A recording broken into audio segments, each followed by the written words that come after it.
안녕하세요. 저는 딸 하나 두고 있는 60대 여성입니다. 세상살이 아무리 험난해도 여전히 살만한 세상이라는 걸 느꼈던 경험을 자랑하기 위해 글을 써봅니다. 세상에는 좋은 사람들이 많다는 걸 알고는 있지만 딱히 실감할 수 있는 경험은 없었죠. 하지만 그날로 인해 저는 세상 보는 눈이 달라졌다고도 할 수 있어요. 지금부터 들려드릴 제 소중한 이야기를 관심 있게 들어주시면 감사하겠습니다. 딸을 가진 후에 남편과 결혼을 한 저는 부모님 돌아가시고 온전히 남편에게만 의지하며 수년을 살아왔습니다. 시부모님도 없어서 저랑 남편은 아기랑 같이 똘똘 뭉쳐서 더 잘 살았어요. 부모님이 준 재산 조금과 남편이 시부모님께 상속받은 재산 조금을 합쳐 우리는 펜션 사업을 시작했죠. 여자아이인데도 유독 공룡을 좋아했던 딸아이를 위해서 고성에 자리를 잡고 펜션을 운영했습니다. 비수기에는 손님이 좀 없지만 그래도 성수기에 왕창 돈을 벌 수 있어서 딸 키우는 데는 전혀 문제가 없었어요. 아마 서울에서 생활했다면 정말 손가락 빨면서 지냈겠죠. 그나마 시골 동네라서 돈이 덜 들었던 것 같아요. 또 고성이 지내다 보면 재밌거든요. 저랑 남편도 펜션을 하면서 고성 구경 많이 하고 널리고 널린 공룡 흔적들을 다 둘러보면서 자주 나들이를 다녔습니다. 딸이 무척 좋아했고 그 덕분에 더 건강하게 컸던 것 같아요. 그리고 저희는 성수기 땐 휴가를 못 내니까 비수기 시작되면 타 지역에 가서 제대로 여행을 하고 왔거든요. 그래서 그날에도 서울의 공룡 박물관을 가기 위해 계획을 했고 즐거운 마음으로 채비한 채 남편 차에 올라탔었습니다. 오랜만에 가보는 서울 구경에 딸뿐만 아니라 저까지 들떠 있었어요. 게다가 그날은 날씨도 엄청 좋았거든요. 왠지 기분 좋은 하루가 될 것 같아서 설레어 있었는데 당황스럽게도 그날 남편에게 생각지도 못한 일이 발생하게 되었어요. 이상하다. 왜 이렇게 가슴이 답답하고 안 좋지? 아침에 먹은 게 체했나? 어제부터 메스꺼리는 것 같더니 오늘 영 이상하네. 왜? 오늘 아침 겨우 수프 먹은 게 다잖아. 많이 안 좋아? 애 때문에 혹시 몰라서 손 따는 거 가져왔는데 좀 따줄까? 좀 해줘봐. 먹은 것도 없는데 왜 이러는지 모르겠다. 아침부터 낌새가 이상하긴 했는데 차 타니까 더 욱신거리네. 남편이 운전을 하면서 중간중간 계속 가슴을 쿵쿵 때렸습니다. 체한 것 같다고 하길래 제가 고속도로 달리는 동안엔 한쪽 손을 주물러줬고 엄지손가락만 따줬어요. 가슴을 쿵쿵 때릴 정도로 남편이 불편함을 호소하는 건 처음 봤기에 저도 남편 상태가 굉장히 걱정되던 차였어요. 손을 따고도 소화되는 지압을 계속해줬는데 아무래도 남편은 안 되겠나 보더라고요. 단단히 체했다고 느낀 건지 그냥 중간에 휴게소를 들려서 소화제라도 사 먹어야겠다고 했습니다. 남편 안색이 많이 불편한 것 같아서 저도 그러는 게 좋을 것 같았어요. 몸이 안 좋은데 멀미까지 겹친 것일 수도 있으니 딸아이랑 같이 바람 쐴 겸 쉬는 게 좋겠다고 생각했습니다. 다행히도 휴게소는 그리 멀지 않아서 금방 차를 세울 수 있었어요. 남편은 내리자마자 휴게소 매점으로 향했고 저는 딸이 화장실 가고 싶다고 해서 남편한테 먼저 차에 가 있으라고 한 뒤 화장실을 다녀왔습니다.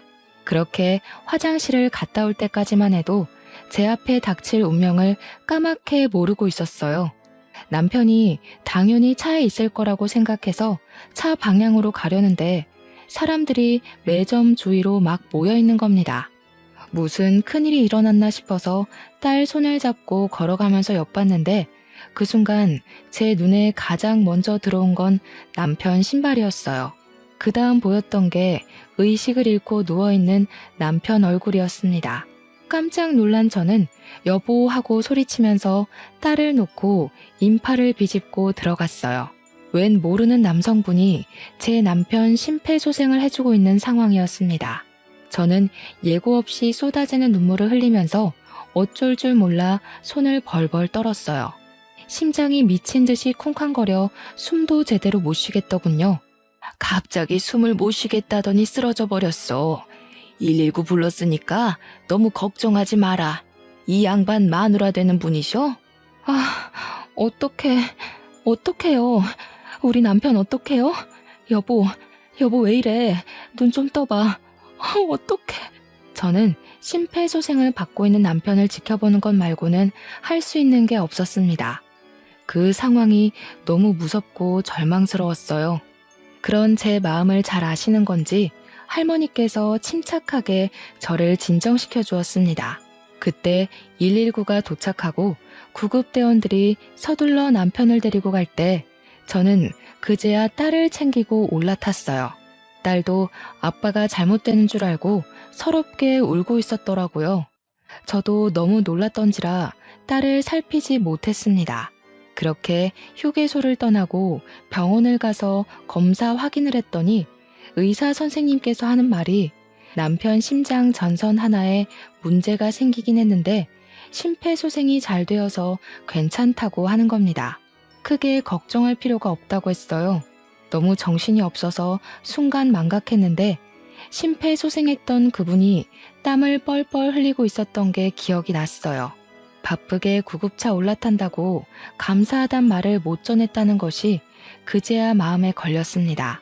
그 남자분이 누군지 몰랐지만 우리 남편 생명의 은인인 건 맞잖아요. 너무 감사한데 연락처도 몰라서 난처하더라고요. 꼭 감사했다고 말씀드리고 싶은데 그땐 머릿속에 남편밖에 없었기에 어떻게 만나서 감사 인사를 전해야 할지 막막했습니다. 일단은 그보다 급한 것이 또 있었어요. 구급차를 타고 오는 바람에 모르고 있었는데 나중에 남편 신분증 찾는다고 주머니를 뒤졌는데 남편 지갑도 없고 게다가 휴게소에 차를 두고 와버렸더라고요. 저는 지인의 도움을 받아서 일단 남편 차를 먼저 챙기기로 했어요. 늦은 시간이라 그때 그 할머니랑 남성분이 있을리 만무하겠지만 혹시나 싶어 슬쩍 둘러는 봤습니다. 역시나 없길래 매점에 맡겨진 지갑과 차를 끌고 돌아왔어요. 괜찮을 거라는 의사 말대로 남편은 금방 의식을 찾았습니다.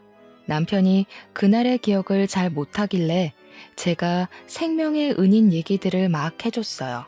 남편도 얼굴 못 본 그분들에게 감사 인사를 전하고 싶어 하더라고요. 그런데 아쉽게도 저는 방법을 찾지 못했습니다. 그래서 남편이랑 둘이서 그 감사함을 마음에 담아두고만 있었어요. 그 후로 딸에게 공룡 박물관 데려가지 못한 미안함이 남아서 그걸 선물로 풀어주느라 은인에 대한 생각은 잠깐 잊고 지냈어요. 그런데 며칠 뒤 남편과 잠자리에 들려고 할 때쯤이었습니다. 모르는 번호로 남편한테 전화가 왔는데 그때 저도 옆에 있어서 들을 수 있었는데요. 나예요.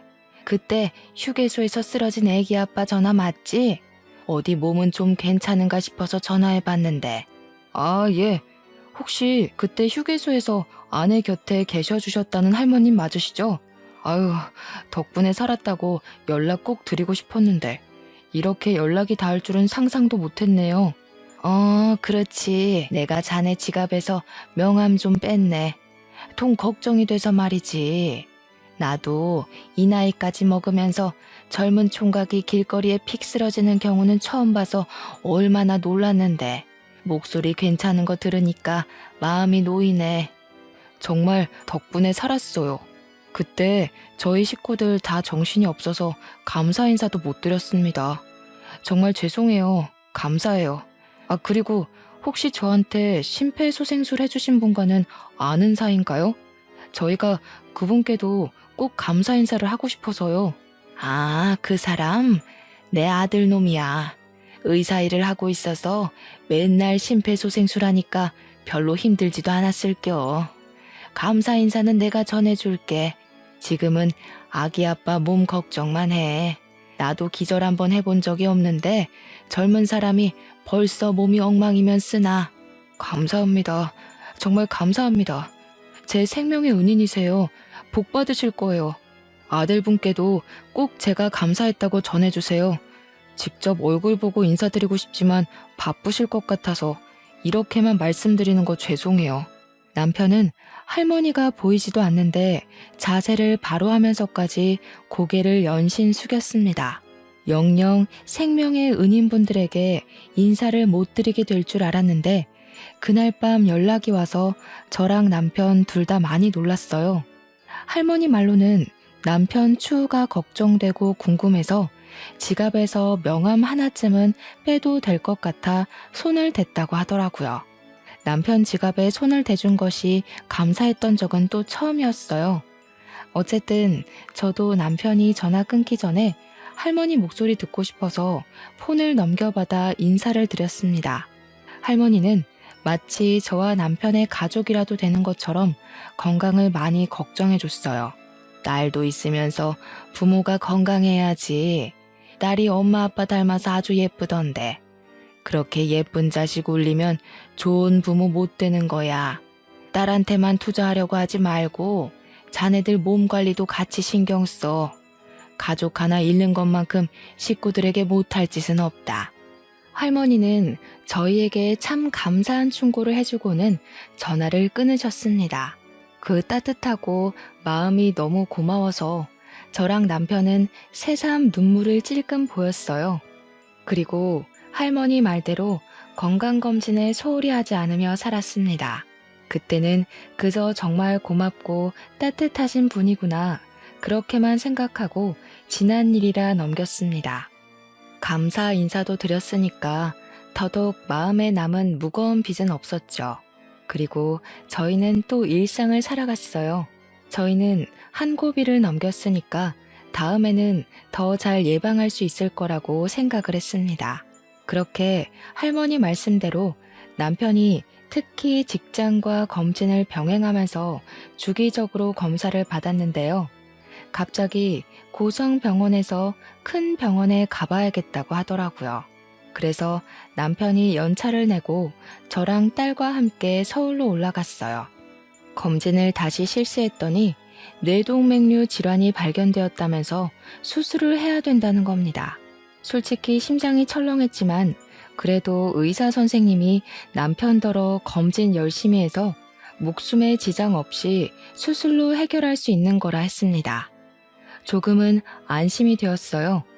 그런데 문제는 남편 스스로의 기분이었어요. 남편은 평생 감기도 잘 안 했었는데 갑자기 이렇게 아프니까 스트레스를 많이 받았나 보더라고요. 수술을 하고 입원해 있는 동안 부쩍 기운이 빠져갔습니다. 내가 벌써 이러면 안 되는데 미안해 여보. 나 참 볼품없는 가장이지. 당신한테 힘이 돼주고 싶은데 이렇게 병든 닭이 돼버려서 미안해. 무슨 소리야. 그런 말 하지 마. 당신 덕분에 나랑 딸이 버티고 살고 있는 건데 왜 그런 마음 약한 소리를 해. 누구나 아플 수 있는 거야. 미안하면 더 힘내서 빨리 나을 생각이나 해. 남편은 결국 건강상 문제로 큰 병원에서 쉬는 게 좋을 것 같아 서울병원으로 입원을 했습니다. 저랑 딸만 고성에서 펜션하면서 남편 병원비를 위해 알뜰하게 살았죠. 저는 정말 남편만 힘을 낼 수 있다면 혼자 고생해도 상관이 없었어요. 우리 딸이 갓난아기라서 매일 시달리고 있어야 되는 것도 아니었고 돈 아껴 산다고 굶어 죽는 것도 아니었으니까요. 다만 한 가지 힘든 점이 있다면 시기가 하필 성수기가 아니라는 것이었습니다. 장사가 돈이 안 되니까 남편 병원비 마련하는 것이 좀 빠듯했어요. 그래도 남편한테는 티를 안 냈습니다. 남편이랑 매일 연락하면서 기운을 주고 싶었어요. 그런데 아무래도 남편이 아픈 데다가 혼자 있다 보니까 심리적으로 많이 우울한가 보더라고요. 공황장애 비슷한 걸 겪고 있다는 소식을 뒤늦게 알았습니다. 큰 병원이라서 정신과까지 동원이 되어 남편이 약을 먹고 있다고 하네요. 병원비 많이 들어도 괜찮으니까 필요한 치료 있으면 뭐든 다 하겠다고 해. 우리 딸 생각하면서 건강만 회복해줘. 할머니께서 그랬잖아. 애한테 부모가 없으면 그것만큼 큰 나쁜 부모는 없다고. 무슨 말인지 알지? 그렇지. 가장으로서 참 면목이 없다. 내가 어떻게든 우리 가족 책임질게. 당신이 조금만 애써서 우리 딸 좀 잘 봐주고 있어. 당연하지. 당신이야말로 우리 걱정하지 말고 기운내. 돈 걱정은 진짜 안 해도 되니까 마음 놓고. 당신이 지금 가장으로서 노력해줘야 되는 건 힘내서 치료하는 것뿐이야. 남편은 저랑 전화를 할 때만 기운 있는 목소리를 내었습니다. 그런데 저만이 남편의 기분을 눈치챌 수 있었어요. 남편은 갈수록 더 울적해지고 있었습니다. 그게 걱정되어서 결국 저는 하루 날을 잡고 오랜만에 남편에게 가보기로 했어요. 그렇게 딸이랑 같이 서울로 올라갔다가 뜻밖의 소식을 접하게 되었습니다. 병원에서 말하길 남편이 이미 한 달 전에 퇴원을 했다는 겁니다. 분명 남편과 일주일 전에 통화를 했거든요. 남편 깜짝 놀래주려고 몰래 와서 연락도 안 했었는데 그제야 저는 남편에게 미친 듯이 전화를 했어요. 그런데 연락이 닿질 않더군요. 그건 아주 잠깐의 문제가 아니었습니다. 남편은 그대로 밑도 끝도 없이 잠적을 해버렸어요. 저희는 서울에 집이 없으니까 남편을 찾기 위해 서울에 계속 머물고 있을 수도 없는 상황이었습니다. 결국 저는 경찰에 실종 신고만 해놓고 고성에 내려가 딸이랑 연락을 기다릴 수밖에 없었어요. 그러나 절망스럽게도 시간만 흘렀어요. 남편에게도 경찰에게도 연락이 올 기미가 없었죠. 혹시 남편이 어디 길 가다가 또 쓰러진 건 아닌가 싶어서 저는 하루가 멀다 하고 밤잠을 설쳐야 했습니다. 남들 다 일상을 사는데 제 시간만 남편이 사라진 그때로 멈춰있는 기분이었어요. 경찰에 독촉도 해봤지만 성과는 여전했습니다. 그렇게 세월이 흘러 제 딸이 어느덧 결혼할 나이가 되어버렸어요. 그때까지도 남편은 저희 곁에 무소식만 남겨주고 있었죠. 저는 결코 남편을 포기하지 못했는데 딸은 이미 마음속으로 자기 아빠를 저 세상으로 배웅한 듯 했습니다. 그걸 차마 제게는 말 못하고 있는 것 같았어요. 딸의 속상한 마음을 알지만 저는 그 마음을 모른 채 하고 싶었습니다. 인정하는 순간 저는 영영 남편과 만나지 못할 테니까요. 그런데 하늘은 도통 저의 이런 간절한 마음이 보이질 않는 건지 계속 남편을 놓으라고 아우성치는 것 같았어요. 어느 날 딸이 제게 와서 생각지도 못한 소식을 전하더라고요. 엄마, 나 임신했어. 미안해. 엄마가 아빠 때문에 얼마나 힘든지 아는데도 나 사랑하는 사람이 있어. 나만 그렇게 위로받고 행복하게 지내고 있어서 미안해. 그런데 나 이제 그 사람이랑 같이 살고 싶어. 결혼도 안 한 딸이 갑작스레 임신을 했단 소리에 너무 놀라서 벙찌고 말았습니다. 딸이 죄책감을 느끼면서 고백하기를 오래전부터 결혼하고 싶은 남자가 있었다고 하더라고요. 그런데 제가 남편 때문에 끙끙 앓으며 허송세월 보내고 있으니 감히 자기 혼자 행복하게 가정을 꾸릴 면목이 없었다고 차마 사위 될 사람을 소개 못 시켜줬다고 하는 겁니다. 그렇게 결혼을 미루기만 하다가 끝내 덜컥 임신을 하게 되었다고 이젠 정말 결혼을 안 하면 안 될 지경이 되어버려 저한테 알리는 거라면서 딸이 죄인처럼 얘기를 했습니다. 그 순간 머리를 한 대 맞은 것 마냥 정신이 차려졌어요. 남편의 부재로 인해 세상에서 저만 불행하고 가장 힘들다고 생각했고 딸만큼은 아빠의 부재를 못 느끼도록 최선을 다하고 있었다 생각했는데 정작 저는 딸의 인생을 외롭게 만들고 있었던 겁니다. 혼인신고 먼저 하기로 했어. 결혼식은 급한 거 아니니까 그 사람도 기다려준대. 엄마 괜찮아지면 그때 결혼식 하려고. 아니다. 우리 딸 좋을 대로 해야지.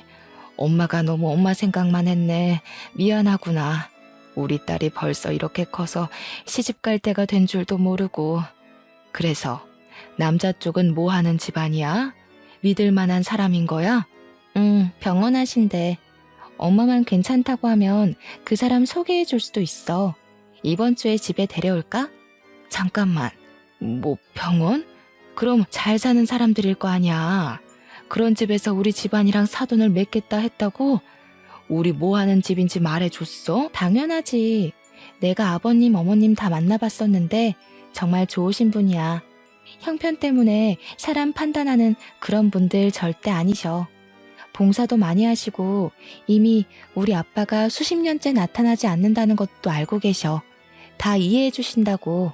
아유, 안 된다. 그런 사람들이 봉사를 해봤자지. 다 인터넷에 올라오고 병원 이미지 좋게 만들려고 그런 거라고.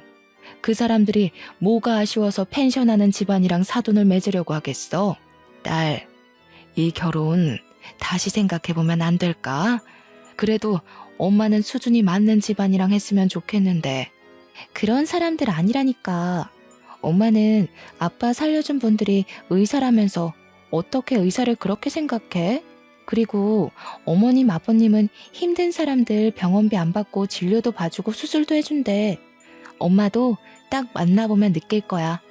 큰 병원 아니고 서울 변두리에서 하는 동네 병원이거든. 동네 병원이든 대학병원이든 다 같은 의사라고 생각했습니다. 아무리 이미지 좋은 의사라도 식구가 되면 얼굴색 달라지는 의사들. 뉴스에서 수도 없이 봤었어요. 아빠가 없는 애를 왜 굳이 병원 집안에서 결혼을 하려고 하는지 이해가 안 되더라고요. 저는 혹시나 딸이 결혼하고 나서 시댁에 잡혀 살까봐 그게 가장 큰 걱정이 되었습니다. 이제 저한테 가족은 딸밖에 없다고 해도 무방한데 그 유일한 딸까지 내가 지키지 못하는 꼴이 될까봐도 걱정을 했어요. 하지만 어쩌겠어요. 딸은 이미 임신을 해버렸고 저를 위해서 몇 년을 참고 기다렸다는데요. 일단 엄청나게 큰 병원이 아니라 그냥 동네 외과 정도라니까 한 발 양보해서 결혼을 허락해 주었습니다. 그리고 그날 밤 저는 결국 남편의 사망을 받아들여야 했고 딸을 위해서라도 남편을 놓아주어야 했어요. 남편이 보고 싶어서 정말 많이 울면서도 우리 가족 책임진다고 해놓고 사라져버린 남편이 원망스럽기도 했습니다. 딸이 상견례 날짜를 잡았다고 말해주고 난 후 저는 그때까지라도 마음을 추스르려고 노력 많이 했습니다. 그렇게 저의 감정 절반을 포기하며 지내던 어느 날이었어요. 모르는 번호로 연락이 온 겁니다. 딸에게 줄 몸보신 요리를 하던 중에 받았는데 그 안에서 들려오는 목소리는 저를 주저앉게 만들었어요. 발신자는 다름 아닌 남편이 휴게소에서 처음 병환증세가 왔을 때 남편을 살려주신 할머니였습니다. 휴게소 때로부터 무려 14년이 지난 날에 온 연락이었어요. 내가 죽기 전에는 그 양반 잘 살고 있는지 알고 죽어야 쓰겄다. 요즘은 어떻게 지내고 있어? 아기 엄마도 잘 지내고 있는 거야? 조그맣던 딸내미도 많이 컸겠네. 할머님께서 어떻게 제 번호까지? 할머님은 건강하게 잘 지내고 계세요? 저희가 먼저 연락을 드릴 걸 그랬어요. 아직까지도 저희 생각해 주시는 줄은 몰랐네요. 너무 감사드려요. 연락은 뭐 시간 되는 사람이 먼저 하고 그러는 거지. 그런 게 뭐 중요한가? 그래서 아기 아빠는 어때?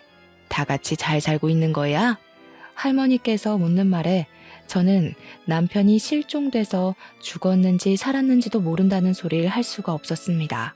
이렇게 시간이 흘렀는데도 할머니께서 저희 안위를 걱정해 주시는 거면 솔직하게 남편 소식을 말했을 때 왠지 할머니가 마음 편히 못 지낼 수도 있을 것 같다는 생각이 들었거든요.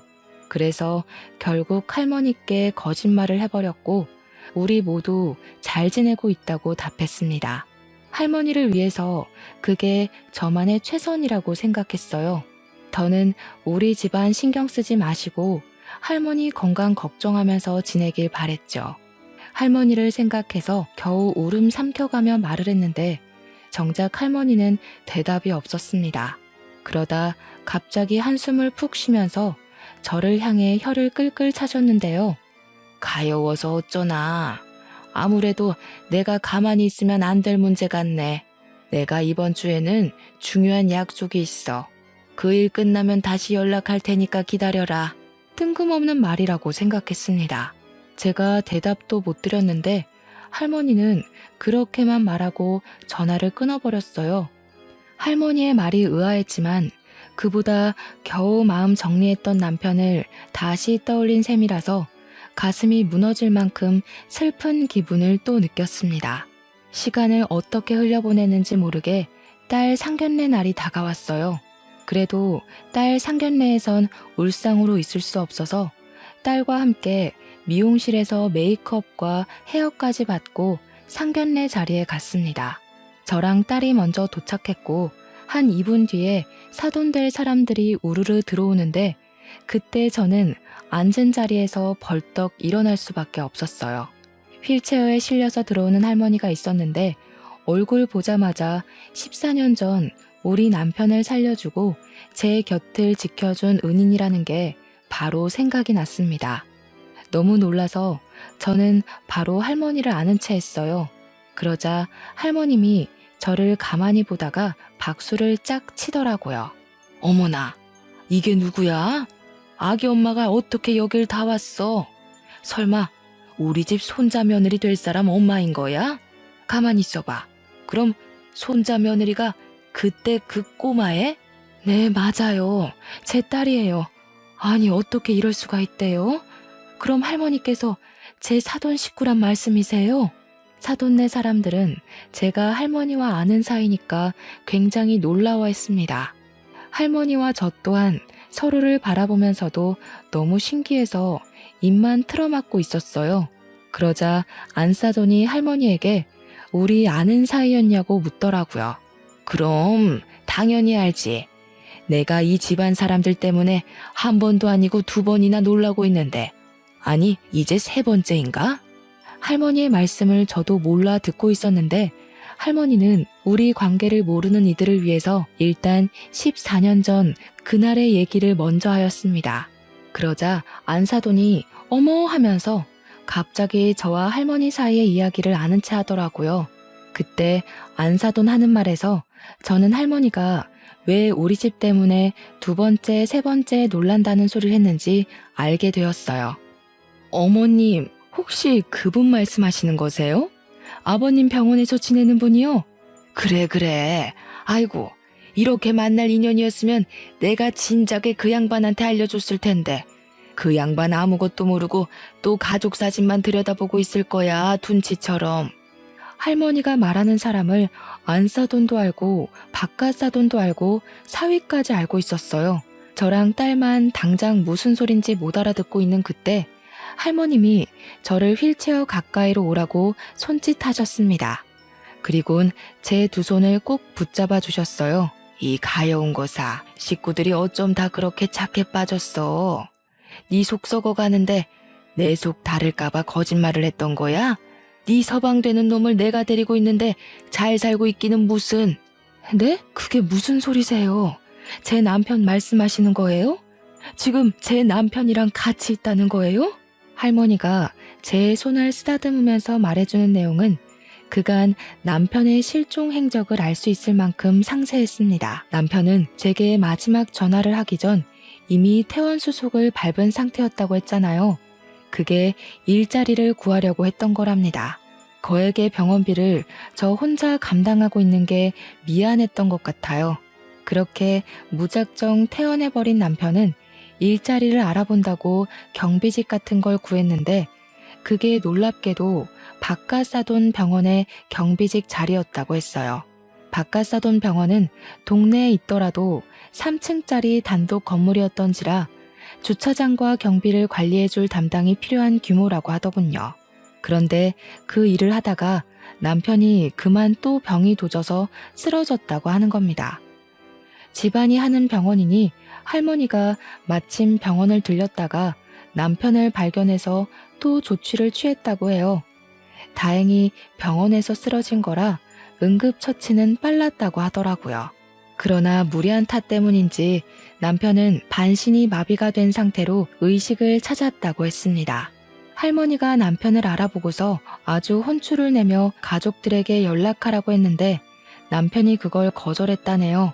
그렇잖아도 병원비 많이 드는 이 몸뚱어리를 이 꼴까지 만들었는데 그런 모습을 절대 가족들에게 보일 수 없다고 했답니다. 남편 고집을 꺾지 못한 할머니도 어쩔 수 없이 10년 넘게 연락 못 주고 있었다고 했어요. 그래도 할머니는 중간중간 그게 가족한테는 도리가 아니라고 잔소리를 했으나 남편이 울면서 부탁하는 바람에 매번 제게 따로 연락을 하는 걸 포기했다고도 했습니다. 남편은 그렇게 긴 세월 자신을 숨길 동안 죽어라 재활을 받으며 노력하는 덕에 한쪽 다리는 신경이 돌아온 상태라고 하더군요. 완전히 정상이 되면 당당한 가장으로 가족 앞에 나설 거라는 남편의 말에 할머니는 아무래도 시간이 너무 많이 소요되는 것 같아서 할머니 또한 마음이 안 좋았대요. 마치 저희 가족에게 대신 죄를 짓고 있는 기분을 느꼈다고 하더라고요. 그래서 결국 남편 폰을 뒤져 제 연락처를 알아냈고 그날 저한테 전화한 거라고 합니다. 그 사실에 제 딸도 놀라고 저도 놀라서 할머니 앞에 주저앉았어요. 그러자 안사돈이 저를 부축해주면서 다독여 주었습니다. 그분 되게 좋으신 분이던데 가족분들 아프게 그냥 둔 것 보면 조금 야속하기도 했네요. 이렇게라도 만날 수 있어서 얼마나 다행인 기회인지 몰라요. 아휴, 세상에 너무 감사합니다. 저는 제 남편이 죽은 줄로만 알고 어떻게 살아야 할지 막막했는데 저희 남편 살려주셔서 너무 감사해요. 저는 그저 그들에게 고맙다고 인사를 하면서 화장이 번질 만큼 눈물을 보였습니다. 게다가 박가사돈 되는 분은 우리 남편을 심폐소생으로 살려준 분이잖아요. 얼굴 보고 인사드리는 건 처음이었는데 다리에 힘이 없었던지라 저는 무릎을 꿇은 채로 박가사돈에게 감사하다고 고개를 숙였어요. 다들 저더러 당연히 해야 할 일을 했을 뿐이라며 대신 위로해 주었습니다. 이 상황이 그저 너무 감사했는데 일단 저는 당장이라도 남편을 찾아가고 싶었어요. 하지만 저희는 상견례를 위해서 모인 사람들이라서 마음을 추스리고 자리에 앉아 그제야 사돈으로서 인사를 나눴습니다. 여기서 이럴 게 아니라 우리 인사 나눠야 될 사람이 한 분 더 있잖아요. 그래도 애들 상견례인데 우리 아들 장인어른 되는 분과도 한자리에서 인사 나누는 게 맞지 않겠어요? 이만 정리하고 저희 병원으로 2차 갑시다. 그래도 사돈들이 제 마음을 알아준 건지 상견례를 간단하게 마치고서 서둘러 남편이 있다는 병원으로 데려가 줬어요. 박가사돈이 태워줘서 저랑 딸이랑 박가사돈이랑 사위가 같이 움직였고 안사돈 차로 할머니랑 둘이 따로 왔습니다. 그렇게 찾아간 병실 문 앞에는 정말 제 남편의 이름이 적혀 있었어요. 그걸 보자마자 저는 벌써 눈물이 터졌습니다. 심장이 미친 듯이 뛰어 다리가 후들거렸어요. 딸과 사위의 부축을 받으면서 그렇게 병실로 들어갔는데 남편이 창가에 화분을 정리하며 목발을 짚고 있더라고요. 보자마자 여보 하고 불렀습니다. 남편이 저를 돌아보는데 14년 만에 보는 남편의 모습에 허둥대면서 뛰어갔어요. 그리곤 남편을 붙잡고 여기저기 살펴보면서 오열을 했습니다. 제 눈앞에 있는 남편이 꿈은 아닐까 싶어서 한참을 놓지 못하고 있었는데 남편이 저를 포근하게 안아줘서 실감했어요. 남편은 저랑 딸이 찾아온다는 걸 할머니한테 좀 전에 연락받은 듯 했습니다. 너무 오래 기다리게 했지. 미안해. 내 욕심 때문에 자꾸 시간만 미루다 보니까 당신이랑 딸만 아프게 만들었다. 우리 딸 저렇게 예쁘게 키우느라 얼마나 고생했어. 남편은 애써 웃으면서 저랑 딸한테 사과를 했어요. 그러면서 뒤이어 덧붙이는 말이 가족을 이렇게 직접 보니까 힘이 나고 좋은데 그놈의 책임감 때문에 차마 저랑 딸 앞에 못 나타났던 것이 이제야 후회스럽다고 하더라고요. 다시 돌아보니까 그건 책임감이 아니라 도망이었을 뿐이었다는 걸 깨달았다네요. 남편의 사과 따위 저는 다 필요 없었습니다. 그저 남편이 살아있는 것만으로도 너무 감사했어요. 딸도 뒤늦게 아빠한테 다가와서 아빠랑 포옹을 하며 보고 싶었다고 엉엉 울었습니다.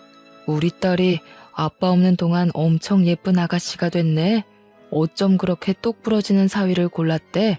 아빠는 두말할 것 없이 우리 사위로 합격이야. 아마 딸보다 내가 더 사위를 잘 알지 않을까 싶은데?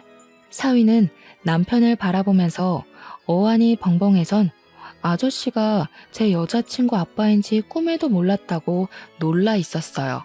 듣자 하니 딸이 아빠 얘기 나오면 속상해서 사위한테는 그냥 아빠가 오래전에 집 나가서 돌아가신 것 같다고만 했다더라고요. 그래서 사위도 그런 줄로만 알았다네요. 그리고 평소 남편 병실에 종종 찾아오면서 고민 상담을 많이 나눴던 것 같습니다. 제 딸에게 잘 보이고 싶었던 사위는 딸 가진 남편에게 이런저런 조언을 많이 구했다 하더라고요. 사위가 그간 남편의 말동무가 되어준 것 같아 고마웠는데 이것이 사위뿐만이 아니라는 게 좀 놀라웠습니다. 할머니도 남편이 우울증 안 걸리게 케어해준다고 마실 나오는 겸 남편에게 엄마 노릇을 해주었고 사부인도 가끔씩 남편이 먹고 싶다는 도시락을 싸주고 그랬다 하네요. 바깥사도는 우리 남편을 1순위 환자로 꼼꼼하게 살펴줬고 병원장인 할머니 남편은 아빠한테 병원비를 받지 않았다고 합니다. 대체 얼마나 많은 은혜를 받은 건지 가늠을 할 수가 없었어요. 그저 사돈 식구들에게 너무 감사해서 몸둘 바를 몰랐습니다. 남편도 우리 가족한테 미안한 마음에 늘 마음속 응어리를 담아두고 살았는데 이렇게 얼굴 보니까 그간의 스트레스와 우울증이 다 씻겨가는 것 같다고 자기가 여태 잘못 판단했다는 걸 자각했어요. 그때 할머니한테 또 잔소리 들으면서 엉덩이를 한 대 맞았네요. 남편도 생명의 은인들이 졸지에 사돈까지 돼버린 일에 신기해하긴 했어요.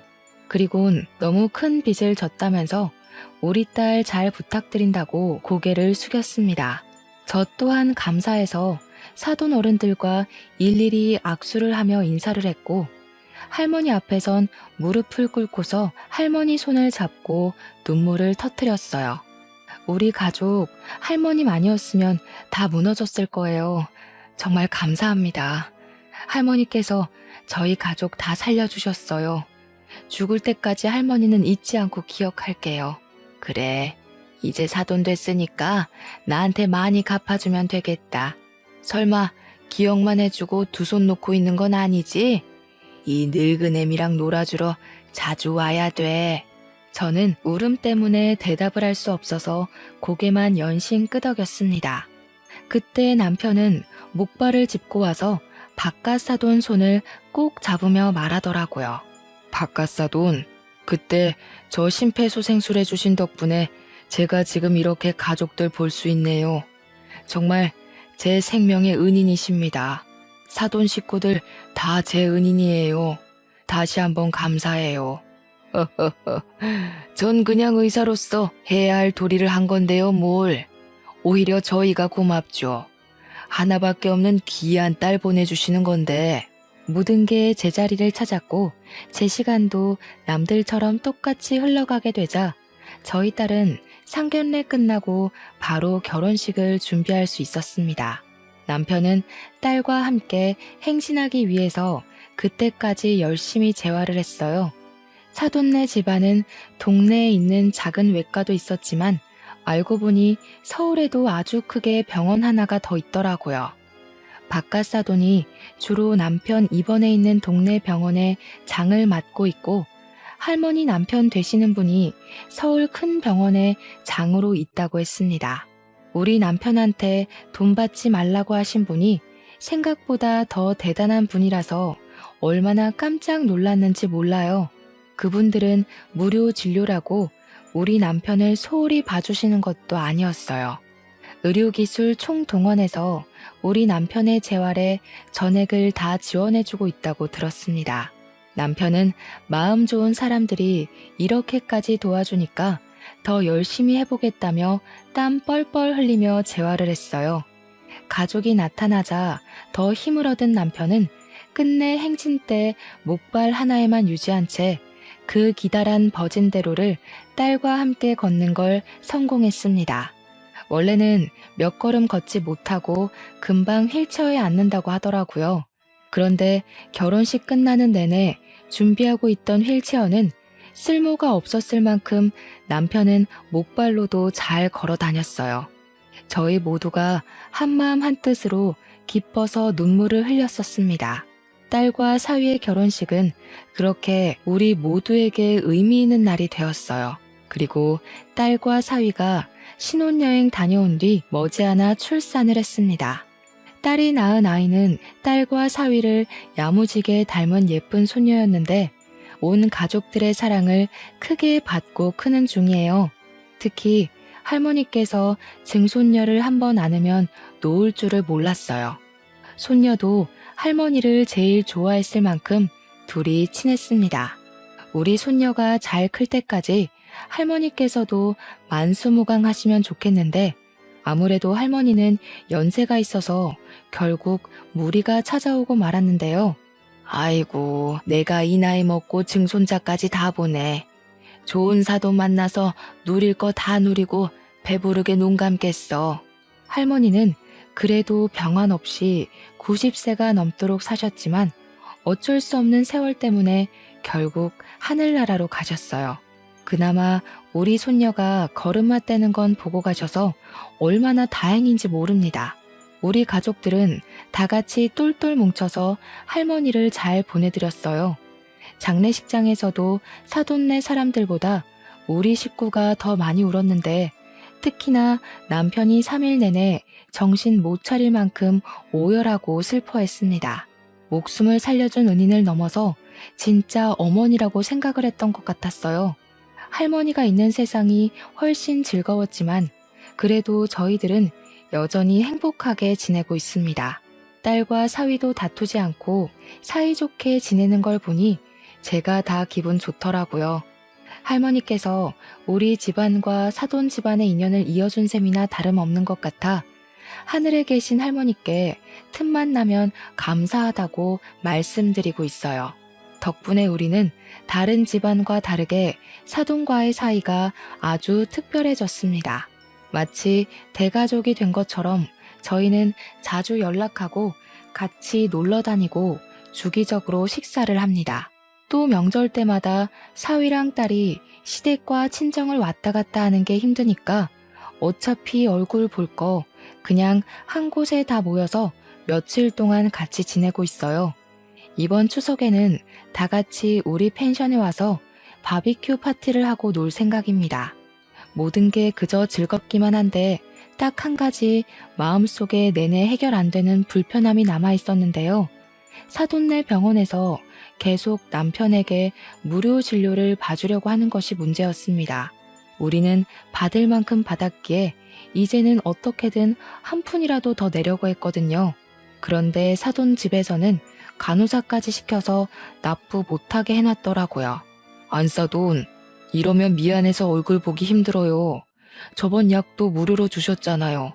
저 이렇게 계속 받고는 못 삽니다. 우리 체면도 있지. 이제 그만 받아주세요. 오호, 사돈네한테는 평생 병원비랑 약값 안 받을 거라니까요. 우리 집안 사돈이 된 특혜니까 넣어두세요. 이건 돌아가신 저희 어머니께서도 반대하실 문제라고요. 저 불효하기 싫습니다. 아이고, 이 사람 참. 그럼 곧 명절에 우리 펜션 와서 고깃배 터지게 먹을 준비하세요. 저도 돈 한 푼 안 받고 대접만 할 테니까 아무것도 들고 오시면 안 됩니다. 저희 펜션에는 사돈댁 돈 반입 금지예요. 예, 그럼 병원비는 바비큐로 갚아주시죠. 제가 좀 많이 먹는 타입인데 감당할 수 있을지 모르겠네요. 사돈네에 미안한 건 여전하지만 그래도 저희는 서로 이렇게 배려하면서 조금은 불편하게 사는 것이 너무 좋습니다. 남편은 사돈네 덕분에 정말 날이 갈수록 몸이 좋아지고 있어요. 입원할 필요는 없어졌고 약 먹으면서 꾸준히 운동을 하면 앞으로는 목발 없이 걷는 것도 가능할 거라고 합니다.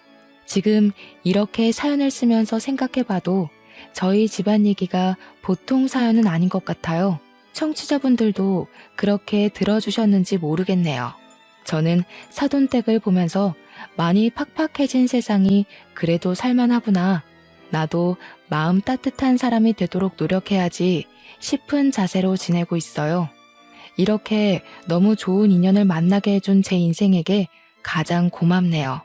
앞으로 저희 식구는 생명의 은인인 사돈네의 은혜를 갚으면서 살 예정입니다.